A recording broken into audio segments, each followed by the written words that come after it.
এটা হচ্ছে চিকেন কোরমা। কি দেখে লোভ লাগছে তো? সত্যি করে বলবেন। চলুন যদি লোভ লাগে আজকে রান্না করে দেখাই।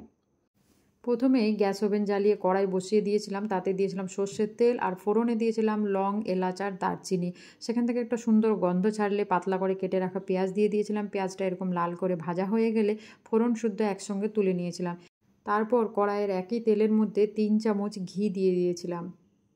ঘিটা যতক্ষণে মেল্ট হচ্ছে ততক্ষণে মাংসটা দেখিয়ে দিই। মাংসটা আমি ধুয়ে নিয়ে ভালো মতো ক্লিন করে নিয়ে একটা ঝুড়ির মধ্যে এরকম ঝারিয়ে দিয়েছিলাম। তারপরে তেল গরম হয়ে গেলে তার মধ্যে দিয়েছিলাম তেজপাতা ফোড়ন।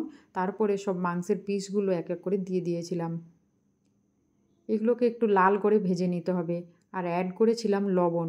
এটা যতক্ষণে লাল করে ভাজা হচ্ছে ততক্ষণে আদা, রসুন, কাঁচা লঙ্কা আর গোলমরিচ একসঙ্গে গ্রাইন্ড করে নিয়েছিলাম। তারপরে এটার একটা স্মুথ পেস্ট তৈরি হলে সেটা মাংসের মধ্যে দিয়ে দিয়েছিলাম। তারপরে এক এক করে সব মশলাগুলো অ্যাড করেছিলাম। দিয়েছিলাম হলুদ, ধনে গুঁড়ো আর কাশ্মীরি লঙ্কার গুঁড়ো। এগুলাকে ভালো মতো নাড়াচাড়া করে নিয়েছিলাম। এরকম ভালো মতো উল্টে পাল্টে একটা সুন্দর কালার আসতে শুরু করেছে। আর অন্যদিকে ভেজে রাখা পেঁয়াজটাকে এর মধ্যে 200 গ্রাম দই অ্যাড করে দিয়ে একটা স্মুথ পেস্ট বানিয়ে নিয়েছিলাম। এই পেস্টটাকে তারপরে আবার মাংসের মধ্যে অ্যাড করে দিয়েছিলাম। তারপরে এটাকে ভালো মতো নাড়াচাড়া করে নিয়েছিলাম। এটাকে ভালো মতো একটু কষে নিচ্ছিলাম আর একটু একটু করে মাঝখানে ঢাকা দিচ্ছিলাম যাতে সেদ্ধ হয়ে যায়। অন্যদিকে আরেকটা পেস্ট বানাবো যার মধ্যে কাজু, আমন্ড আর চারমগজ এটাকেও একটু জল দিয়ে এরকম একটা স্মুথ পেস্ট বানিয়ে নিয়েছিলাম। এটাও অ্যাড করে দিয়েছিলাম। এবার দেখুন কত সুন্দর একটা কালার আসছে, একটা সুন্দর কালার, একটা রিচ টেক্সচার এসছে। তো এটাকে ভালো মতো নাড়াচাড়া করে নিয়ে এর মধ্যে আমি একটু গরম মশলা, সামান্য জিরে গুঁড়ো, 1 চামচ ঘি, 2 চামচ কেওড়া ওয়াটার এবং সবশেষে কয়েকটা কাঁচা লঙ্কা আর সামান্য চিনি অ্যাড করে 10 মিনিট ঢেকে রেখেছিলাম।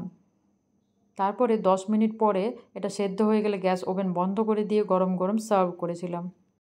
এর কালার, স্বাদ একেবারে ভিন্ন রকমের হয়। দেখতে যেমন সুন্দর তেমনি খেতেও অসাধারণ হয়। সাধারণ চিকেন থেকে এর লুকটা এবং টেস্টটা অন্যরকম। খেতে ভীষণ সুস্বাদু হয়, সবাই খুবই পছন্দ করে। এটি ফ্রাইড রাইস, বাসন্তী পোলাও, নান, রুটি ইত্যাদির সঙ্গে দারুণ যায়, জাস্ট ফাটাফাটি। শুধু বাড়ির লোক নয়, গেস্টদের সামনেও একবার পরিবেশন করে দেখবেন।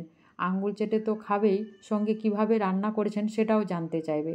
আর এই রেসিপিটি এত সহজে হয়ে যায় যে নিমেষেই রান্না হয়ে যায়। তো আপনারাও বাড়িতে ট্রাই করে দেখবেন।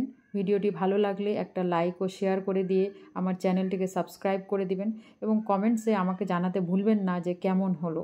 এই রান্নার স্বাদ জিভে লেগে থাকবে। একবার বানালে আপনি বারবার বানাতে চাইবেন। একবার ট্রাই করে দেখবেন অবশ্যই।